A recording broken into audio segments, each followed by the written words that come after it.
Hi. Hi. You first worked together on Enda Walsh's Disco Pigs years ago. How does a long-standing relationship like that help when dealing with such sensitive matter? Massively. I think it's kind of, you can't overstate it. I keep going back to the thing of trust. You know, you get this trust that comes from a long friendship. And then when you put a camera on it, I think the camera reads it. And Tim saw that immediately. And then when you trust somebody, like, you can kind of go places in performance, I think, that you wouldn't normally go to, or you would be, you would feel less safe going to, I suppose. I think that's a good, I think the safe word is really kind of perfect for it. Yeah. Because it's like, you know each other, and you know that each other are good because you've done this play for so long together. And then it's about being able to go beyond that and go, I trust you with everything. Yeah. So it's easy. Cillian, you've said in the past that you're a big reader. What was it about this specific story that made you think this will be an amazing film? Well, I read it, and then it took about a year to kind of go, oh, actually, this could be a great book. But it stayed with me, like all of her writing does. I felt like I hadn't seen it from that perspective before. You know, a woman writing about a male protagonist in the world of women was kind of interesting to me. And I didn't see him as your conventional kind of hero. He seemed to me like someone who was in the midst of some sort of breakdown, you know, or there's a lot of things colliding emotionally for him that make him do what he does. So it wasn't simple at all. It's kind of an apparently simple story, but it's so complex. And I think it kind of it really has a point of view, and I'm interested in work that has a point of view.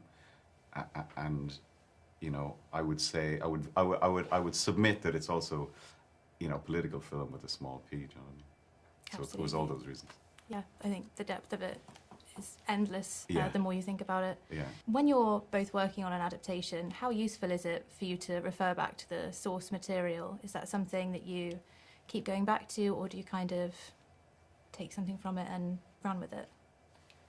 I had the book with me every day, and I had pages earmarked and lines underlined and different little notes written down the side of the book, as well as the script, and referring from the script back to the book and seeing if there was little nuggets that you could just pick up to play or to think of or to have there in the background.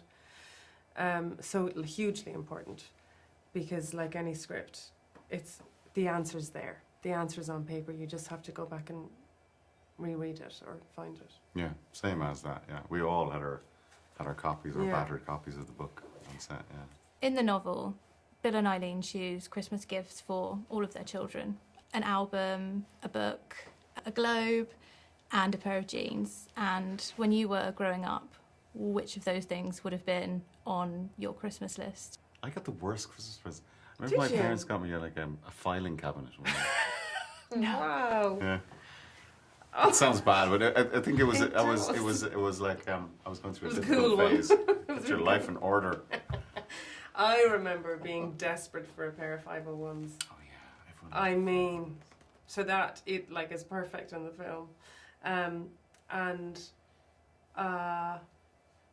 yeah, I think the even like the specificity of those little gifts, the Live Aid or the Queen after seeing them on Live Aid, isn't it? Isn't it that? Yeah. Like it's perfect what she has chosen for each one, and then a little globe is just beautiful for the age range of the kids that they have.